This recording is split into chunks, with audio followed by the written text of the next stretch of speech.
regardless of whether they're doing anything illegal or... For freedom from jungle rebels. Pumping up the prices, outrage as the government slaps more tax on fuel. And the TV torment of youngsters fighting the flab.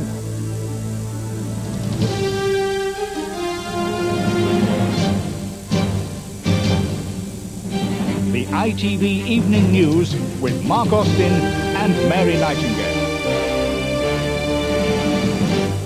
Good evening. The anger, the despair and the hurt of Dr. David Kelly's family filled the courtroom on this, the final day of the Hutton inquiry. Both the government and the BBC came in for heavy condemnation. The Kelly family lawyer accused the government of duplicity, the Defence Secretary, Jeff Hoon, of a cynical abuse of power, and he called the BBC journalist Andrew Gilligan unreliable. John Ray has covered every day of this inquiry. He joins us now. John. Almost 80 witnesses in 23 days of evidence. Today, the lawyers have their final say, but none carried the emotional power of the barrister for the Kelly family itself. The high and the mighty, each and every one has been humbled in Court 73, called to account to search their conscience in an unprecedented quest for a complex truth surrounding the simple fact of one man's tragic death. In the first of the closing statements, Jeremy Gompertz, the family's barrister, said it was not a time for revenge or retribution, but there is no doubt where they lay the blame. The duplicity of the government in their handling of Dr. Kelly should be exposed so as to ensure, as far as is humanly possible, that no one else should suffer the ordeal endured by Dr. Kelly. He was used as a pawn in a political battle with the BBC, but worse, Jeff Hoon lied about a plot to name him in public. The Secretary of State's denials of the government's strategy put to him in cross-examination were false. This was a cynical abuse of power which deserves the strongest possible condemnation. Dr. Kelly had gone to his death feeling betrayed, treated with a total lack of care. His public exposure must have brought about a total loss of self-esteem. No wonder he was broken-hearted. In his despair, he seems to have taken his own life. Thank you, Lord. Thank you very much. The BBC journalist Andrew Gilligan was dismissed as an unreliable witness. It was his report, based on a conversation with Dr. Kelly, that accused Number 10 of exaggerating the case for war with Iraq. The corporation admits errors were made, but their counsel, Andrew Caldecott, argued the thrust of the allegation was right. Dr. Kelly did say that the dossier was sexed up by Mr. Campbell, that the classic example of this transformation was the 45-minute claim, that most people in intelligence weren't happy with the 45-minute claim because it didn't reflect the considered view they were putting forward. The man defending the government is Jonathan Sumption. He insisted the Iraq dossier was based on reliable intelligence, that the Prime Minister was right to involve his senior staff, and that Mr. Gilligan's charges were a travesty. Dr. Kelly had been misreported. In fact, he didn't use the word sexed up at all. That was Mr. Gilligan's soundbite. It was inevitable Dr. Kelly's identity would become known. Against the background of a raging public controversy in the press and in Parliament, the government neither could nor should have tried to keep this particular information indefinitely concealed. So ends some 6 weeks of evidence, a great weight of documentation, of claim and counterclaim for Lord Hutton to consider. He has not said when he'll be ready with his verdict. Now tonight, the Tory leader Ian Duncan Smith says he's heard enough. He's called on Tony Blair to resign. But I think that the politician with most to fear from the verdict, whenever it comes, is Jeff Hoon. Mark. John Ray, thank you. So what will Lord Hutton do now? Who will be criticised and who will be cleared? Well, to help remind us what it all means and why it's so important, our political editor has come up with a simple guide. Nick Robinson looks now at what we call the blame game, close up. What began with one man taking his own life is likely to end with a blame game, with perhaps everyone involved facing criticism. Lord Hutton must now answer 3 key questions. First, was the Iraq dossier sexed up, as the BBC claimed? Andrew Gilligan has already admitted mistakes. After meeting David Kelly, he made this fateful broadcast. I have been told is that the government knew that claim was questionable even before the war, even before they wrote it in their dossier. Gilligan now admits he'd misquoted David Kelly, but the BBC defend his report as the first to reveal discontent about this, the 45-minute warning, which the intelligence services now admit was misleading. Is that enough to save the BBC? There was clearly embarrassing moments, there were clearly flaws in its journalism, and indeed flaws in how both the management and the governors handled the situation. But what is coming out at the end is clearer and clearer to my mind that the overall story that the BBC told was not just one worth doing, but fundamentally correct.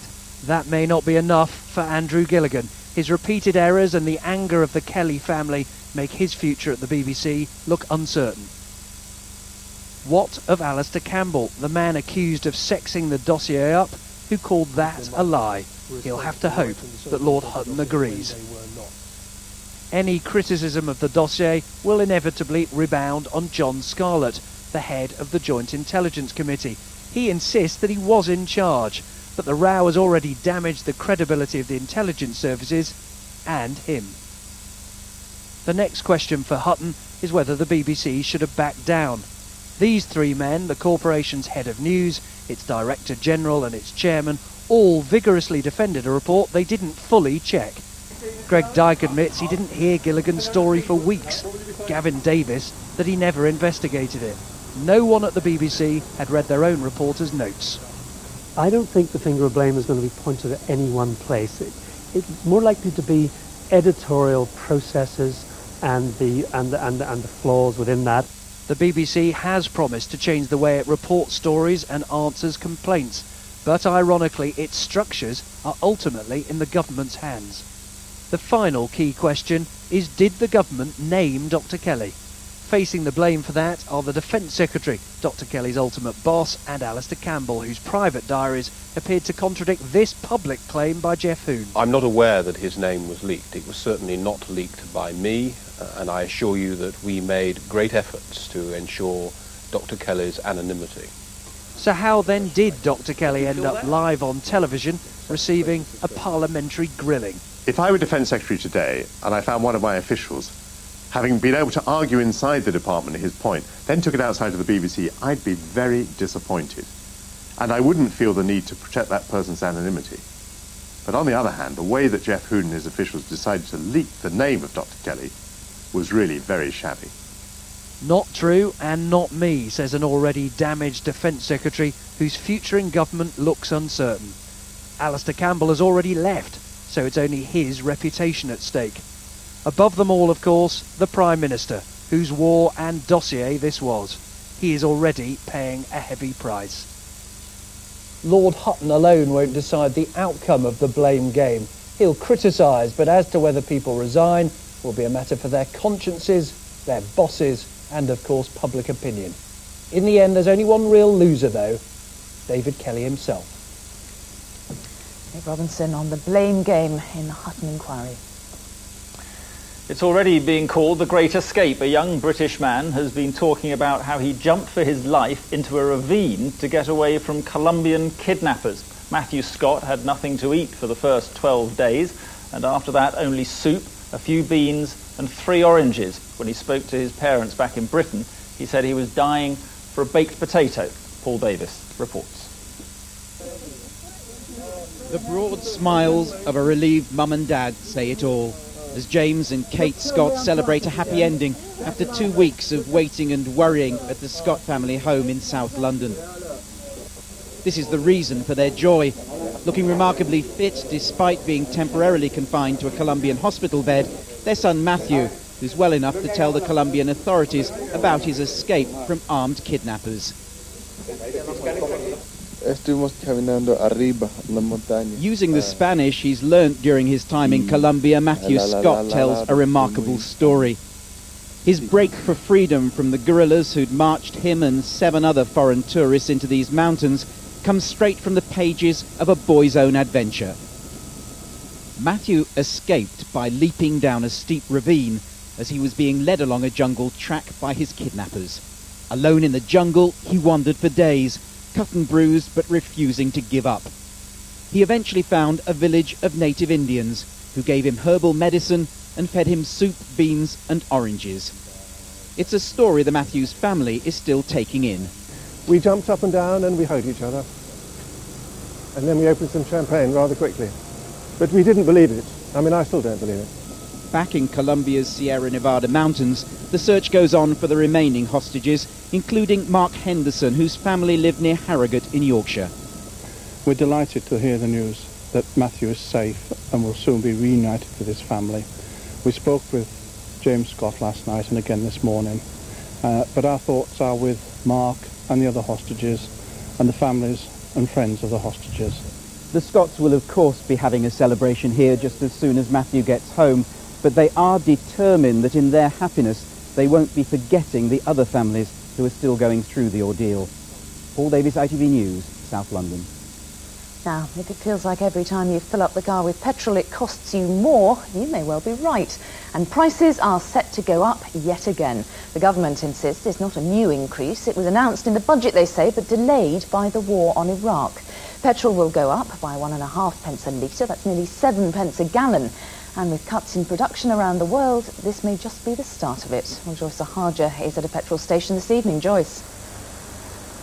Well, the government's done what we all feared it would do, increase petrol prices by up to 7 pence a gallon. Now you add that to OPEC saying that production will be cut, which will mean even more increases, and that's a double whammy for motorists. How much you pay depends on where you buy your petrol. But wherever you live in the country, as of next Wednesday, it'll cost you more to fill up your car. Including VAT, it's a rise of 1.5 pence a litre. Chancellor Gordon Brown said he was postponing the increase in the spring budget because of the war in Iraq. The government insists the increase is part of a long-term strategy. Oil prices are more settled. The military action in Iraq is largely over. And this is the right time to make what is a difficult decision, but a decision that we will make to secure the long-term interest for Britain. The average price of a litre of unleaded fuel across the country at the moment stands at 76.5 pence per litre. With the increase, that will rise to just over 78 pence per litre. And of that, 75% is tax. So where does the increase leave Britain's drivers? It means running your average family car will be much more expensive. Let's say you fill up your Ford Mondeo once a week. It has a 60-litre tank. With an extra 1.5 pence per litre more, that's 90 pence a week, or just under £50 a year. Motoring organisations say the government's increase is badly timed. We think that the oil market is not stable. There is potential of more increases in price above the taxation increases, so we might see another increase very quickly, and that would be disastrous. If we hit the 80 pence a litre barrier, people are going to be really, really cross. And with OPEC, the oil exporting countries organisation, announcing it's cutting oil production by 3.5%, prices at the pump could go even higher. Drivers in this country already pay among the highest prices in Europe. So the next few months are likely to be very testing times for Britain's motorists. Back to the studio. Okay, thank you, Joyce. Right, still to come on the ITV Evening News. Under fire, the TV adverts accused of making children unhealthy. And don't mess with the Terminator on the campaign trail. The way you treat women, we know that, but not now. And we'll be back to tell you what Arnie came back with after the break.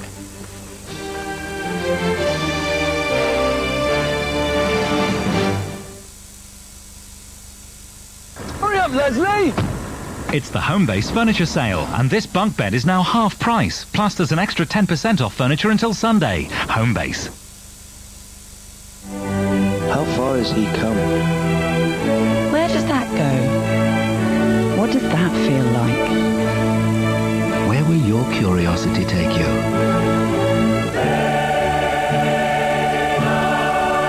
P&O Cruises. There's a world out there.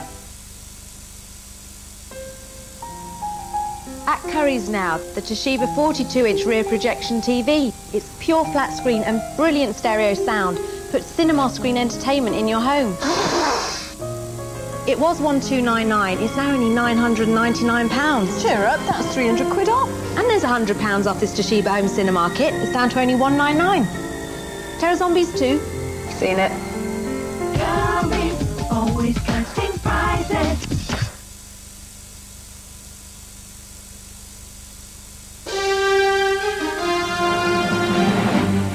Hello again, welcome back. Now, any parent could tell you what children want to eat is all too often influenced by TV adverts. Well, today those suspicions were confirmed by the Food Standards Agency, no less, which said junk food advertising is affecting children's choices.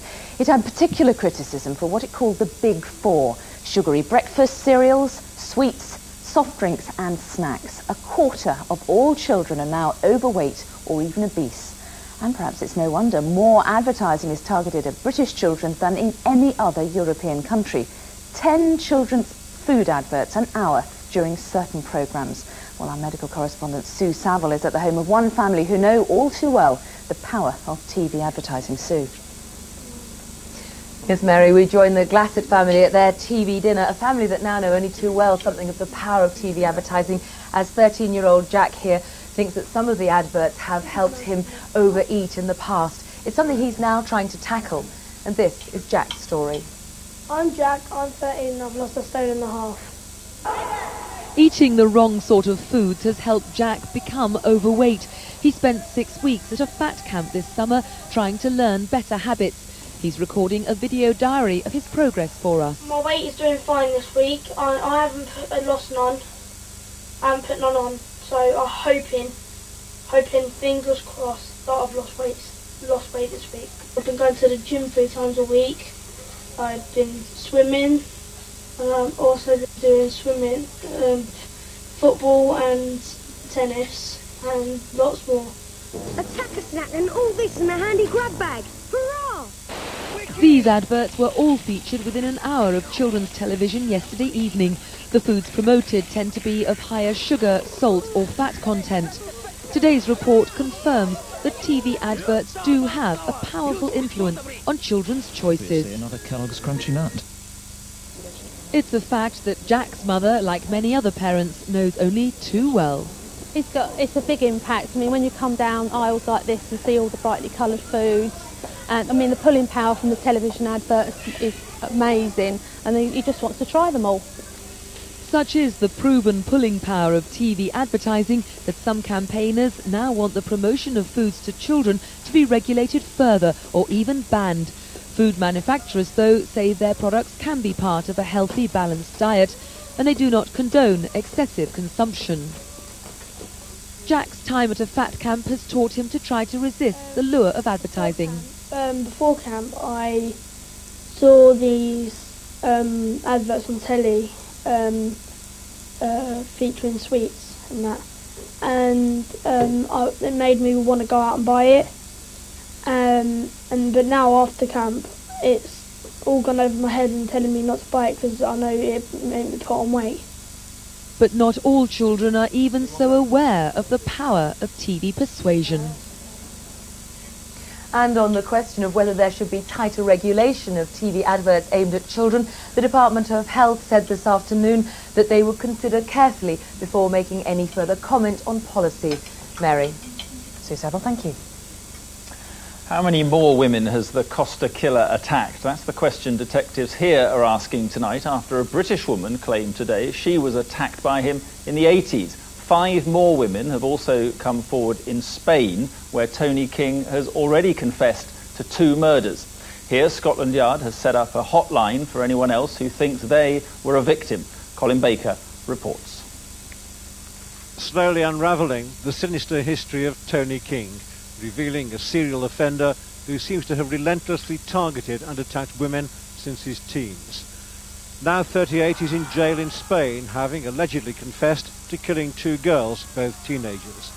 And it's now been confirmed that Spanish police were warned by detectives in Surrey 6 years ago that King was living in their country and should be considered a major threat to women.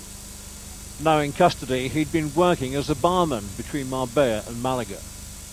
Scotland Yard today established a special inquiry team to find out if any of Britain's unsolved sex crimes, murders and attempted murders carry King's trademarks.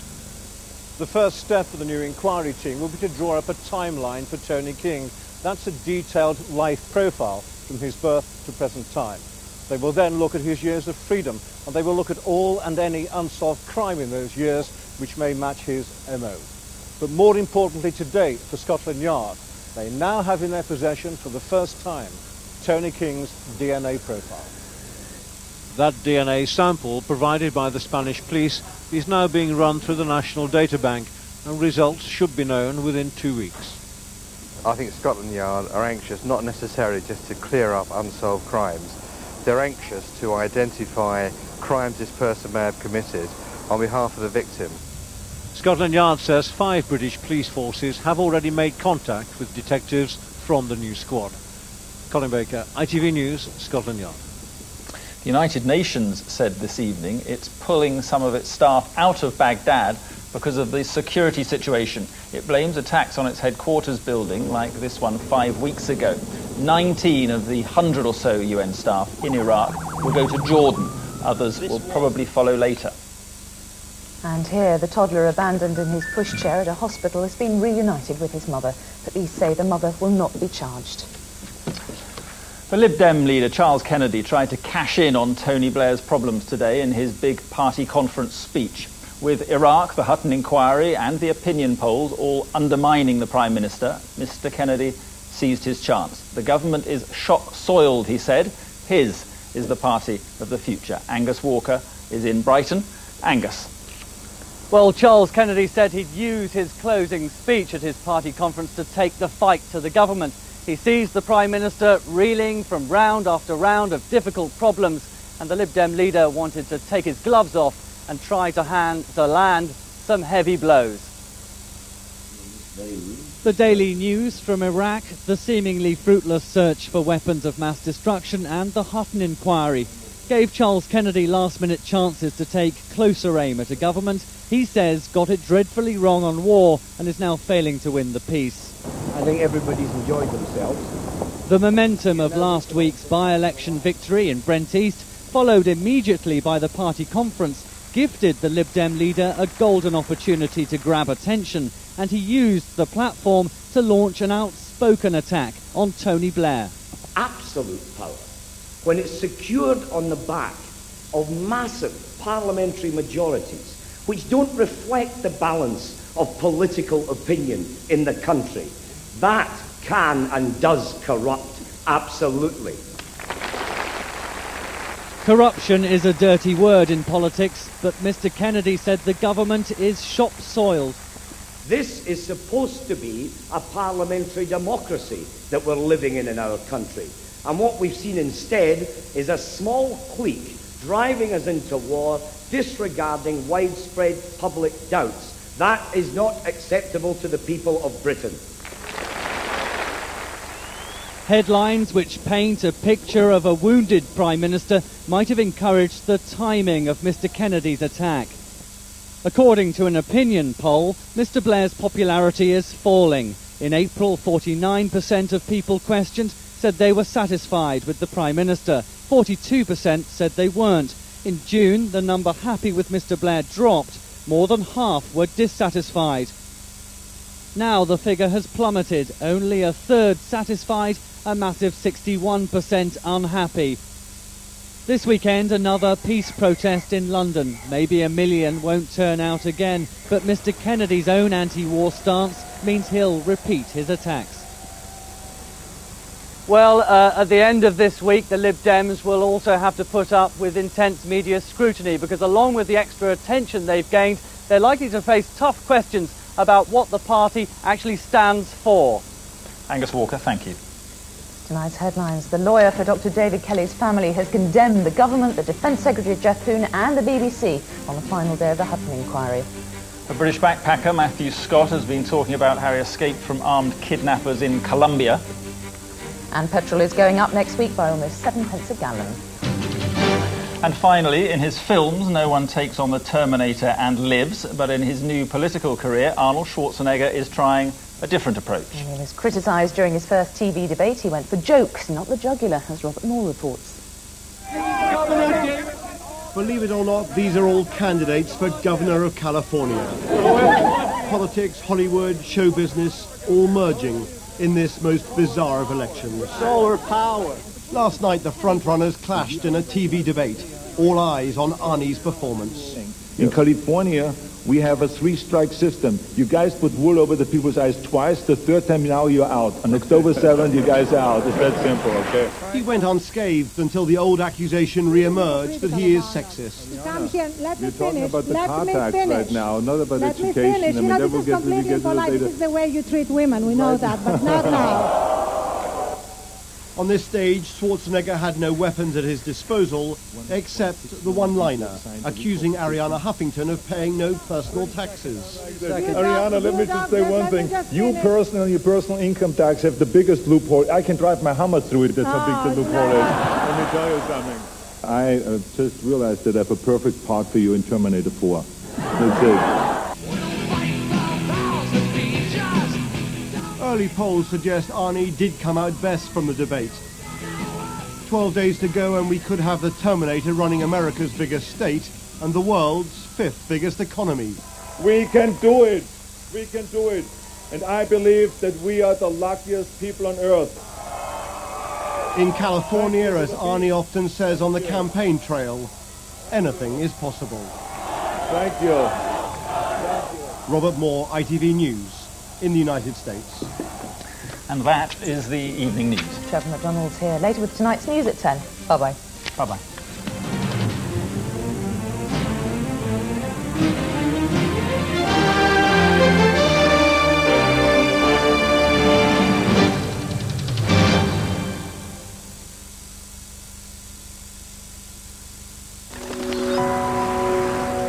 ITV National Weather, sponsored by PowerGen.